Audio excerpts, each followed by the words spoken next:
our guest of honor today, Nicole Kuzmich. Am I saying that correctly? I should have asked you that before. It's okay. Um,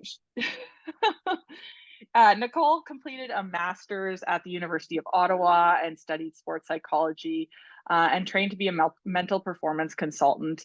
Currently, she works with me at the Canadian Sport Institute Atlantic, as well as with Ringette Canada and the Mental Game Clinic as an MPC. She has a particular interest in working with young athletes, and she really enjoys the complexity of the developing mind.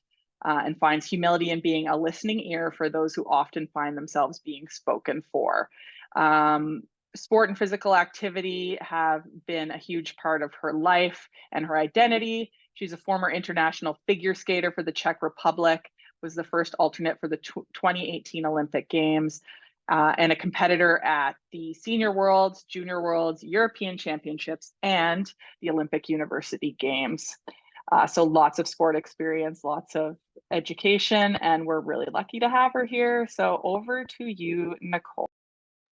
Thank you so much, Allison. Absolute pleasure to be on here tonight. And I thank you, though, who came right on and turned on your camera. Sometimes I know that's challenging and difficult to do, but it's nice to see a couple faces as I talk. Through my entire presentation, I encourage people, if they get a little bit more comfortable, to turn on that camera. And even if they get extremely comfortable, unmute, cut me off, tell me something, talk to me. I really encourage through my presentation. Like Allison kind of alluded to, I am going to try to go for not max engagement, but I center a lot of my sessions around education, knowledge, awareness first, and then application. So that's kind of what I'm going for this one as well. If you, as Allison said, and I just want to echo it again, if for some reason collaboration and going in a breakout room isn't for you today, it's a crappy day outside, and if you're just like, honestly, I'm here to listen, I'm here to talk, I'm here to learn, but I don't want to, just put it into, let Allison know that. She'll, when we do breakout rooms, I'll ensure that whoever says that, we won't add you in, you'll just sit here and come back, and that's totally fine. So I'm gonna start with my slides, go from there and move forward. Yeah, at any time, just unmute, talk to me, and we'll kind of take it from there. Alrighty, I always keep the side open so I can gauge my time and how many slides I have left. So I'm going to start. Here we are, guiding young athletes to independence and excellence.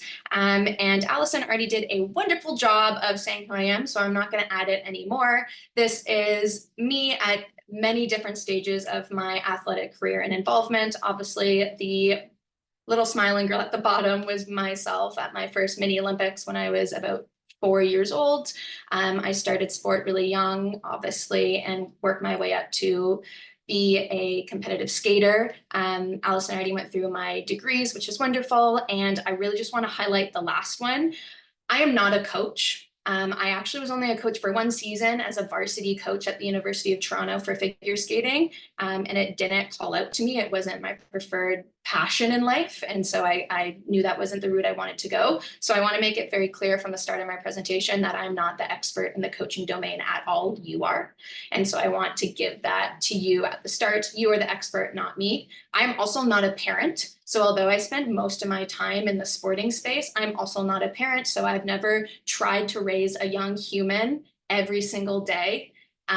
I haven't done that, so I'm also not the expert there. But what I am I just listen to youth all day, every day for a living.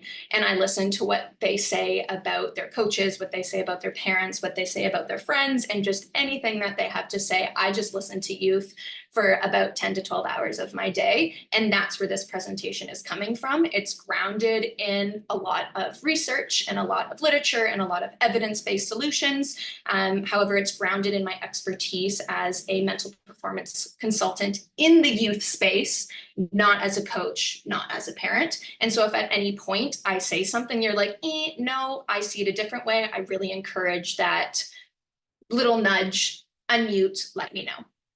So this is kind of where we're going to take it. We're going to have two core themes for this presentation. The first one is going to really focus on self-determination theory. We're going to talk about intrinsic and extrinsic motivation and how you foster and develop that in young adults, adolescents, and youth.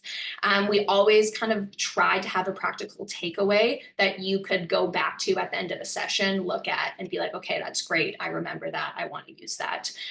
During the self-determination talk, we will have our only two breakout rooms of the day. Will be two of them, about 5 minutes each. That's all for that section, and a Mentimeter or two. After that, we're going to be moving on to our motivational climates, talking about the two different climates that are often fostered in all sports, but how it's fostered in youth sport. And then after that, we're also going to do some case studies, case examples, and look at takeaways from there. So here we are. You influence your young athlete's motivation, whether you try to or not. And it's in the weirdest ways that you don't think you're doing it.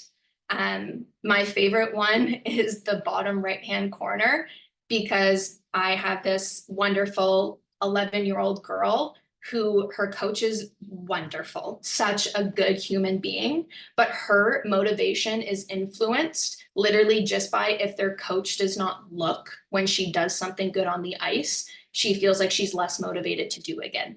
And that is something that the coach obviously isn't doing or not trying to do, might be in a lesson with someone else, might be doing something else, but purely just by that coach not looking, that influenced her motivation for the day of the practice. And so that's just an kind of an example of your youth are going to do things or try or not, or all of the above, whether it's a glance of a look or a smile or not. Other things on the screen are things I've just heard kids talk about in sport before. Obviously, some are a lot more positive and negatively influenced. I've heard many kids want to quit sport because of their coach and the environment that they've created. But then I've heard things like the middle and the top there. He is my biggest supporter when my mom is not. I'm sure we all have a million parental stories of parent involvement, over involvement, I will even add, and maybe even under involvement. And then your coach becomes that big supporter in that athlete's life. And then I hear great success stories like that. Then we have the top right-hand corner. If I'm not getting yelled at, I have no reason to. I've heard that many, many times. That's just a tactic that some coaches use. We'll talk about in a bit. He listens and we have fun, so I go back. That's an 8-year-old, just wants to have fun, listens, have fun, and that's it. But you really influence the motivation of your youth, whether you think so or not. So we're going to start here, self-determination theory. I'm sure a lot of you have heard about this theory and know about it, but this time we're going to go over it again. What is it? What does it look like? Then we're going to apply it to youth, what it might look like through your eyes as well. And then we're going to go into the application section of what you see, how you see it, and how do we foster it even more. So self-determination, what is it? So it's a theory of motivation, and it really focuses on why some athletes or humans, physical activity goers, however you will, even you as coaches, this literally applies to you until we apply it to kids. Why do you choose to keep doing something, or why do you keep going back out of enjoyment or not? It's just the why behind your motivation, and what increases it or decreases it. Why does it change over time? How, that sort of question. And so as you can see on the screen here, motivation is on a continuum from a motivation. Then we go through 4 levels of what we will call extrinsic motivation. And we finish at the highest form of motivation at internal or intrinsic motivation. So we'll quickly go through each step. A motivation means there is an absolute lack of motivation. Your athlete doesn't want to do something. They don't want to try something new. They're probably not even, they're lagging and coming into sport, wishy-washy all over the place. They just have no motivation. They don't want to do it. You probably see a lot of dropout, inconsistent coming to the sports, the fields, the rink, wherever it is. One step up there is external regulation. And so this is participation due to compliance or because there's some sort of reward or punishment. And that reward or punishment is directing behavior, and the only reason why we have behavior. It could be coming from a parent, which is what we see a lot of the time. I'm sure you all have a lot of experience in that as well. But it could also be coming from a different coach. It could be coming from peers. It could be coming from wherever. These are typically athletes that are like just in sport for medals and have no other form of motivation, nothing at all. They just want to win. Nothing wrong with that at all, but that's their main source of motivation. One step up, you have interjected regulation. So that is participation because that athlete is going to feel guilt or pride because of the behavior that they're engaging in. So maybe they're an athlete and that gives them a lot of pride and they feel like that increases their social hierarchy. Really big thing at youth is once they start to develop that social hierarchy, they think sport places them at a step higher. And now, boom, bada bing, we're cool, we're in sport, we love it. One step above is identified regulation. So this is definitely, they have buy-in. They probably really like sport. They like to be there. It's not an effort for them to be there at all, but they see the value of physical activity, but it's just not for them. If you gave them the option, probably would leave, might not come back. One step above, there's total buy-in from the athletes. They see big value. They want to be there, love it, but it's not their why. It's not their purpose. It's not what they wake up in the morning wanting to do. It's just not their why. One step above is exactly what you think. It's the big thing. You want all of your athletes to be up here. It's just who they are. They love it. They enjoy it. They're satisfied it. It's their why for the morning. And so how to move an athlete and how to move youth from the lowest level to the highest level is by satisfying the 3 psychological needs, which is where we're going to spend a majority of our time actually for the next 20 minutes is with these psychological needs. They are applying autonomy, competence, and relatedness to your athletes. We'll go over them a little in depth when we go into our first room. Why do we even care? I'm not going to spend too much time here, just a bajillion studies out there showing the effectiveness of satisfying the 3 psychological needs. We're seeing increased self-esteem, well-being, enjoyment, engagement in their activity, complete persistence during setbacks, more likely if you give them the 3 psychological needs. A lot of deliberate practice, which I'm sure you're really familiar with in terms of coaching, that spikes up as well. They do actually, on average, perform better than people that don't have the 3 psychological needs, and they have less dropout rates. So they're more likely to be active for life or stay in sport longer. So final thing before we do our first breakout is we're going to apply it to youth. Number one thing, biggest takeaway from today that I really want you to take away is that kids are naturally intrinsically motivated. Naturally from the get-go, they start, it's such a beautiful thing, they start at the top of the pyramid, which is really rare in terms of psychology and development. Normally you start at the bottom and you have to fight your way through blood, sweat, and tears and learning and frustration to go up.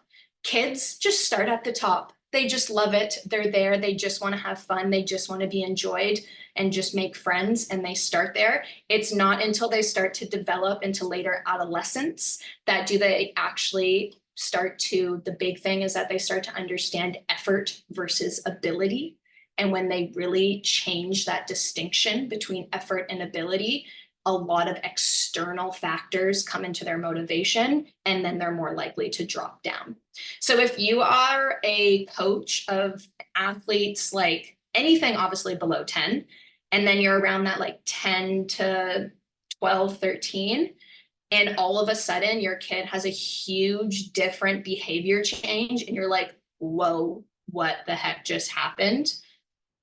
Almost guaranteed this is one of the things, not the thing, but this is one of the things. For the first time ever, your young athlete has distinguished between effort and ability, and they're probably no longer intrinsically motivated, and they've slipped down the motivation scale. And that's probably one of the most common things I see around that 10 to 13 age range, is when kids go to competition and they start saying, I'm not the best one there.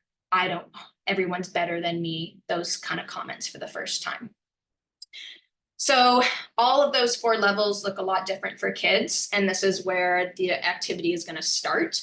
So I really want you to ask yourself, thinking of any youth that you coach right now, which one of these stages even internally, or one of the four that we're about to go through, or a motivation, can you identify that you work with a youth right now in one of those stages?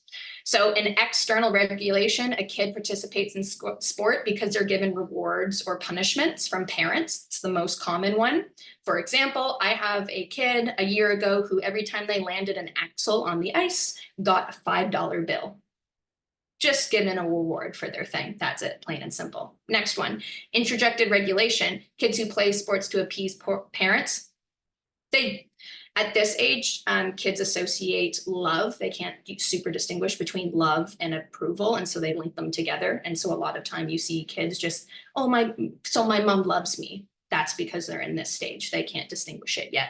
The next one, kids see value in the sports. They're having fun, but as we said, it's not their full identity. If you said, hey, do you want to do you want to train less and go have fun with your friends? They'd probably be like, yeah, that sounds sick. They're a little bit there. And then the last one, kids who fully participate, opportunity, because they like being fit, they like connecting with friends, but it's still not their why. So what we're going to do, this is the first breakout room, only going to be 5 minutes. We'll come back, we'll quickly chat about it. Then we'll go directly into our second breakout group that's building on top of this, which is the practical component. So what I would really like for our breakout rooms to do is I'm going to put you in groups of 3, so we're not kind of talking over each other and there's not too much going on. And I would like you to do kind of what I just asked in terms of, I want you to personally identify a young athlete that you work with right now. You don't have to say their name, but I want you to place them on the continuum of motivation. And why? Why are they there? And that's the first thing I want you to do. And the second thing, this doesn't mean you're not providing the psychological need. This just means you think it's lacking. It could be from a parent, it could be from anywhere, it doesn't matter where it's from. So identify that youth, put them on the continuum, and then what psychological need do you think that you feel like they should have more of? What do you think that they need a little bit more of to boost up the continuum? We're going to stop there. And obviously you can imagine that the next phase is going to be a little bit more brainstorming and putting things together. So I have 1, 2.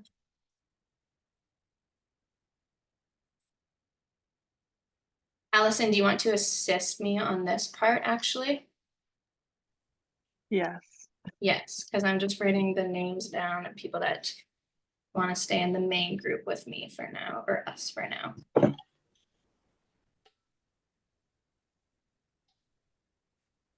Because I feel like you maybe got the messages and I did not. What were we at, Allison, in terms of numbers? 20 something? So I know they're all back. 24 including us. Okay, perfect. Okay, so my goal is to hear from at least one person unmutes and tells me one thing that their group talked about. And if that doesn't feel of comfort to you, shove in the chat a thing or two that your group talked about in terms of maybe even an athlete that you identified as being on the continuum, or what you felt an athlete needed more of, or anything like that. But my goal is to sit in silence until someone graciously unmutes themselves. And we have like 32 minutes for me to sit in silence, so it's good. I'll go. Yay, thank you. Welcome. My name is Joey McIsaac. I have been coaching fast pitch softball in our province for close to 30 years. The last couple of years, I've been dealing with our under 15 provincial female team. I've been fortunate enough to have been selected as the head coach for our Canada Games team for next year. So we're looking forward to that opportunity. I was speaking with Mary Beth, and Mary Beth, feel free to jump in at any point. She's involved with synchronized swimming, and we looked at our athletes who are both involved with females, and both are at a time in their life where they're starting to have, I don't want to say distractions, but other interests arising. The athlete that I thought of was someone who has considerable physical talent, does have a passion and love for the game, but effort, it's kind of subsided lately. I don't believe it's plateaued, but the athlete just is in the midst of the first year of high school. A relationship has come on the horizon, a romantic one. And, this person from outside looking in would be someone who has a lot to offer to the program. But, will they be able to sustain their involvement and their commitment because of the things that are arising? I'm not sure what factor, if any, this comes into play, or I'm sure that it does. Her parents are recently separated, and so there's a little bit of push-pull happening there as well. So it's going to be curious to see where this person is in terms of their progression in the sport. Mary Beth's athletes were slightly older than mine. Mine were 15, but come next year, they will probably be in the 17 to 18-year age. We will be a younger province competing in our sport. Mary Beth, I believe you said your athletes were kind of 17, 18 years of age. So that they're that much closer to exiting high school.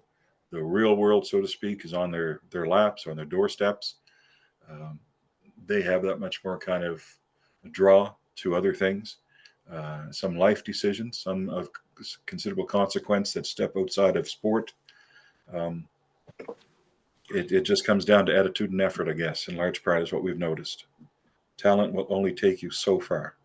Mm-hmm. Thanks for sharing, Joey. Congratulations on being named for Canada Games. That's amazing. Thank you.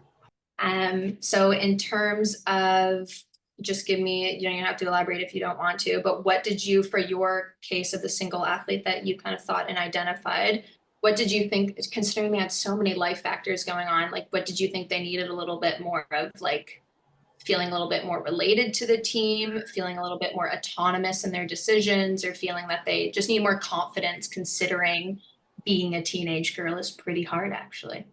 Confidence is huge. Yeah. I'm fortunate enough in my day-to-day life. I'm a teacher. I teach junior high, also have taught high school. And I mentioned to Mary Beth that this athlete physically exhibits a lot of self-doubt. I mean, this athlete will roll their shoulders in, kind of bow their upper back, doesn't want attention, but yet wants recognition, wants to be invisible to an extent, but also, wanting to be recognized, praised, celebrated for that. So, I think the third offering that you had there is just instilling the confidence. We have this athlete identified, slated to play a very key position for us. They worked very hard for that. There are some tweakings we need to do physically, but nothing considerable. Because I have a practical interest, but also too, I've gotten to know the athlete and the family. And, there's an emotional, I have genuine care for the athlete, as I do for all of my athletes. I'm hoping that whatever their situation brings forth, that they're going to be safe, that they will be healthy, that they will be okay, I guess, with whatever should transpire next. So amazing. Thanks for sharing, Joey, and displaying that you think you feel competence, or feeling that confidence and mastery would aid that moving up the motivation continuum. And you did a really wonderful point there that I wanted to highlight that you said as well. I am talking about the motivation continuum right now in the single dimension of sport. Wouldn't it be nice if you only had a single dimension to worry about motivation in? Absolutely not how it works. You're going to have motivation in school, in sport, in personal relationships, in family, and all of those are going to be competing for your motivation. And so it's very unlikely that all of them are going to be hyped. We're going to see that variability. We're going to see change. And that's something that you really highlighted there for me, Joey, that I really wanted to point out as well. Thank you for bringing that top of mind for me. So we're going to jump exactly right into the practical component. In the chat, I'm going to share a Jamboard. On sticky slide 1, you'll see the word autonomy. On slide 2, you'll see a sticky of relatedness, and then the third one is competence. I'm going to break you out, or Allison is going to break you out into 3 groups. They're going to be a little bit larger, so it's okay if there's competing voices, or if you don't talk at all, that's really fine. But what I really want is that each group 1 is going to be autonomy, group 2 is going to be competence, and group 3 will be relatedness. And kind of your big goal here is I want you as coaches to discuss the practical application of how you could foster that psychological need in your environment. So a quick kind of diving into what each one looks like. Autonomy is acting like, you know, you're not being controlled, it's your decision. How, so in considering that's autonomy, how could you as coaches foster autonomy in an athlete? Second one is competence, we kind of just talked about there, Joey, experiencing mastery, feeling your effort is going to positive outcomes, feeling like you are a master of your craft, you have the confidence, you have the potential, and that you're really thriving. How could you foster that as coaches? And then the last one, relatedness. Having meaningful connections to other people, not just in sport, but in community and sport. How could you foster that in your organization, if you're higher up, your team, if you're a coach, anything like that. So group 1 will be autonomy. I'm just gonna say it again so I don't forget myself. Group 1 will be autonomy. Group 2 will be competence, and group 3 will be relatedness. Before we go, I'll put the Jamboard slide in there. And this is kind of like the big application that I want like as a take home, is that you'll always have this slide. And I would like someone in the group to put stickies of the practical application. So in my vision on the autonomy slide, it says autonomy in the middle. You'll see at least 4 to 5 sticky notes of practical applications that you could do as coaches to foster autonomy in your selected environments. So I'm going to quickly share that now before we break out into groups. Anybody with link can not view, can edit. Okay. And if you all can't, or someone here doesn't know how to use Jamboard, that's fine. Hopefully you're in a group with one person that has the ability to open it. So I'm going to paste it. Amazing. Okay, so it's in the chat. Just do a quick open. We'll do the same thing. We'll do 5 minutes to do this, and then we'll move on to the second part of the presentation, which is much quicker because it's just Mentimeter polls and chatting. Here we go.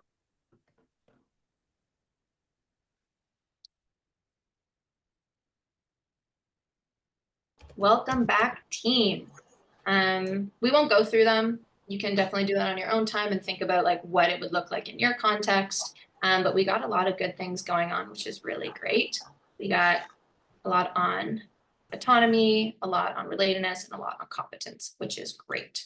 So quickly, before we go into our last activity for the last 10 minutes, my big thing here is always, coaches are always like, how do I know that I'm doing this for my kids? Like, how do I even know that I'm doing this? So I kind of pointed out the 3 big things that you'll either hear in their language or behaviors. So I write them down because I never remember. For autonomy, when they start to take ownership of their mistakes and successes, when they take ownership over their goals, and when they take ownership using words like I did this, this is on me, and they're not pointing blame at anybody, it's always on them, is a really big signal. The next one is competence. So when they ask for more challenging tasks, which is really rare sometimes, but I've seen it a lot of times as well, but it can be rare. When your athlete comes to you and says, I would like to try a harder skill, or I would like to do this, that shows that they're definitely feeling competence and confidence because they want that higher task. And then for relatedness, it's definitely a change in language. So the change from us or we, so listening for things like we when speaking and us instead of I and me is a really big change to show that there's some sort of relatedness that is being built in the environment. And so if you have a couple athletes that keep saying I or me, then that's a good signal. Hey, maybe we need to do something to increase the we talk. So those are the kind of change that we can talk about. Okay, so coming into our last haul here. Okay, this is a tiny quick talk and then last activity. Whose thoughts are the most important? This happened to me yesterday and I thought it was so crazy that I need to put it in here to tell you. So cute little kid, is so lovely. And I watched the change happen in front of me. He is very young, he's only 9, and we're talking about just hockey, we're just talking. And he was having some thoughts that weren't going his way, and we're just talking about them. And I asked him, whose thoughts are the most important, because he was getting some feedback from his parents and his coach, and then what he thought of his performance, all were different. All forms of communication were pointing to different things. And so I was like, okay, like, you know, you're getting this from your parents, you're getting this from your coach, and you think of this yourself. Whose thoughts are the most important to you? At 8, without hesitation, he said, my coach. My coach's thoughts are the most important. And so this was a really big signal to me that this young athlete doesn't have enough autonomy, that he thinks that his coach, that his thoughts are more important than his own. And so that happened to me yesterday. I'm like, whoa, that's crazy, fits right into what we're talking about. But also just take this in, I don't know the coach at all. You could have this effect over your kid, whether you know it or not. That's how much they adore you.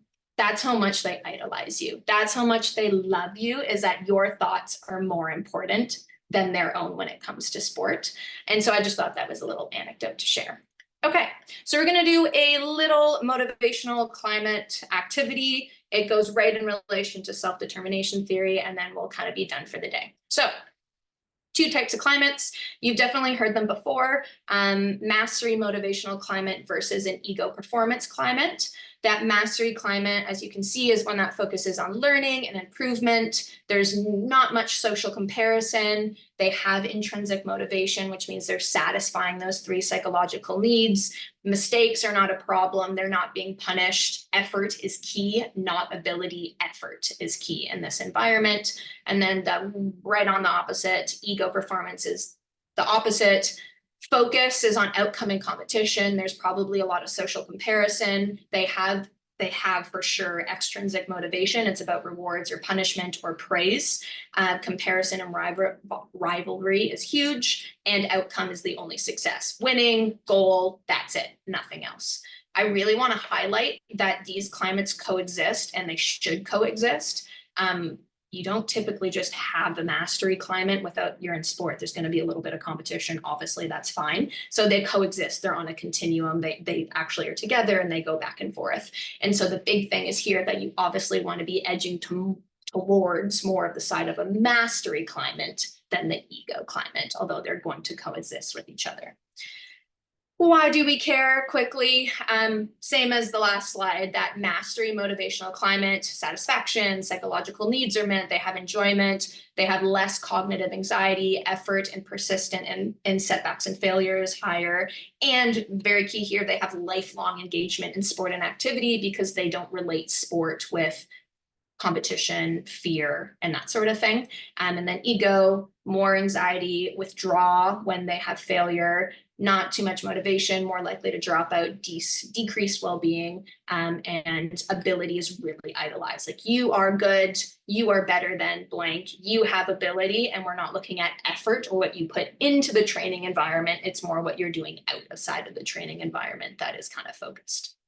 So what we're going to do to finish is I'm going to read out 2 case studies. They're really short, but they're going to be of 2 different coaches in 2 different sports that have a blend of both motivational styles. It's not like one is obviously this one and one is obviously this one. They're like very blended. And I'm going to share a mentee, and there's just 4 polls to kind of engage the environment and what we think about the environment for their young athletes. And then we're going to go into 1 takeaway, and that is it. So I'm going to share my mentee. It's only 5. If you don't know how to use Mentee, just type in mentimeter.com and then type in the code. I will actually share the Mentee screen so it's easier for everyone, including myself. Here you are. So you'll see the code at the top.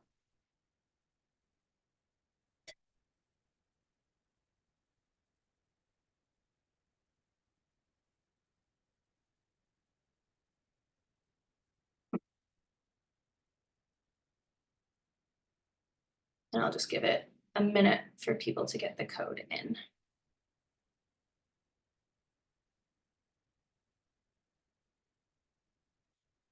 And while you're doing that, I guess I will read my case study, because each we'll just do both of them and then go on. Okay, case 1.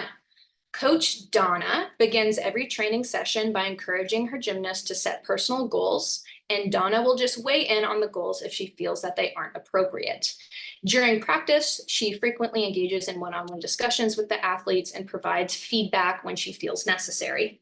Donna celebrates small victories and encourages the gymnast to collaborate. To foster a team environment, Donna will occasionally introduce friendly in-house competitions to simulate a little bit of team rivalry. She never scores the routines, but she does award a best routine of the day at the end of practice. She feels that these events are opportunities for gymnasts to showcase their skill rather than measure their worth with a score. Coach Donna finally implements a mentorship program with the gymnastics team. She pairs experienced gymnasts with new or less experienced ones. Although the pairing of abilities is not explicitly stated, everybody in the gym knows why the pairing is made, but the program is successful anyway. Case 2, that's Donna. Case 2. At the start of practice, Coach Susan has her U15 players on the hockey team write their goals on a board. And at the end of the practice, Susan will put an X or a check mark beside the goal to facilitate if they've reached it or not. She frequently provides feedback to each player, emphasizing that skill refinement and improvement over comparison to the athletes is encouraged. After feedback, she'll give the athletes a little bit of feedback in terms of would they like feedback or not that she's necessarily just going to give feedback. Finally, Susan is also really known for having inter-squad scrimmages, creating a competitive environment that allows players to showcase their skill and foster a healthy level of rivalry. She never awards a winner. They don't keep track of score. Rather, she allows the team to incorporate skill techniques taught from that day into the inter-squad game to facilitate rivalry that way. So we'll go into our first question, which you'll see of, which I can't see because my thing is in the way, but you'll see it. There it is. Which goal setting strategy will create more autonomy and motivation? What Donna does or what Susan does?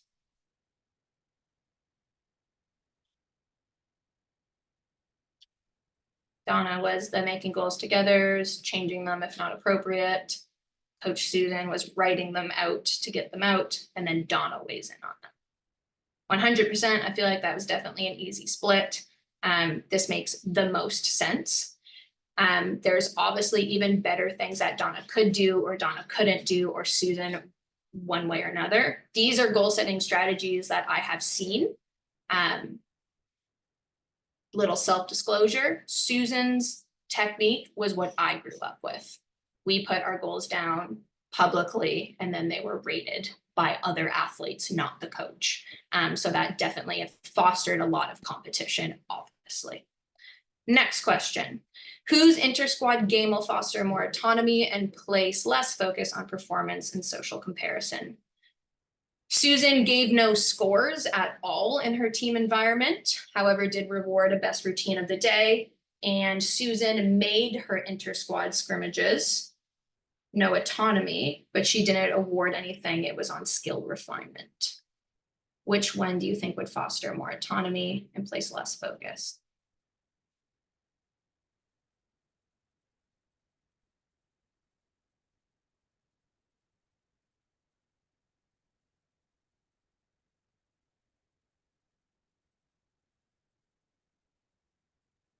So a little bit less of a split here. We have a couple people thinking that Donna's, there's no score, but there was a awarding of a best routine of the day. And then Susan has more on the side of no competition, no score, but they are playing a squad game. So they obviously both are a mesh of a little bit of both. In terms of the continuum, Susan would be more on the mastery side than Donna would be, because awarding that goal at the end of the best person today is blank could facilitate a little bit of social comparison, but not awarding scores is wonderful. Not awarding scores is the kind of the big takeaway from here. I think that's my next one. Yes. True or false? We'll just do it because we're here anyway. Even though Donna does not score routines, awarding a best routine of the day could be problematic. kind of just said it, so we'll just do it anyway.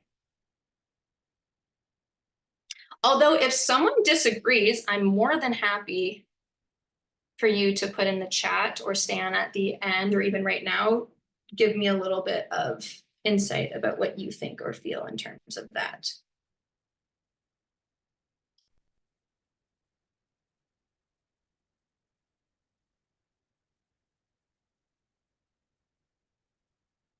We'll finish them all and then come back to this one. Last one, I think. Yeah. Donna's mentorship program is not good at all, good to go, needs modification, but has potential.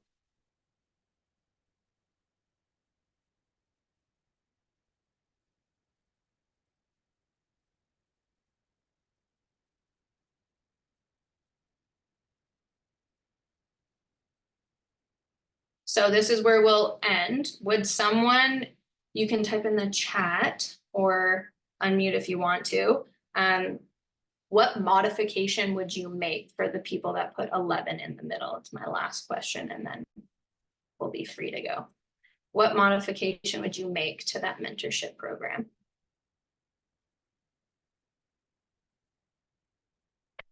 You can type in the chat. You don't have to unmute if you don't want to.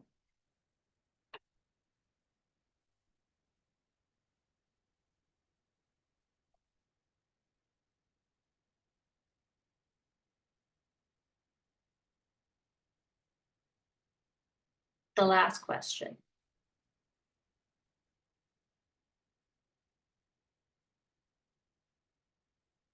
Good one, Chris. I like that. Provide mentorship to all athletes versus a select few. Definitely really good. So that is the end of my one last thing. Perhaps a bit more structure, also really good.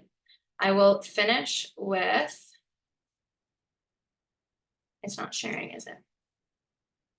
One last more analogy. When you plant lettuce, if it does not grow well, you do not blame the lettuce. And so this is the analogy I have for youth in sport. If your athlete is underperforming, we don't want to blame the lettuce. Sometimes we need to even ask where the seed came from. What manufacturing company did the lettuce seed came from that made the lettuce into this way?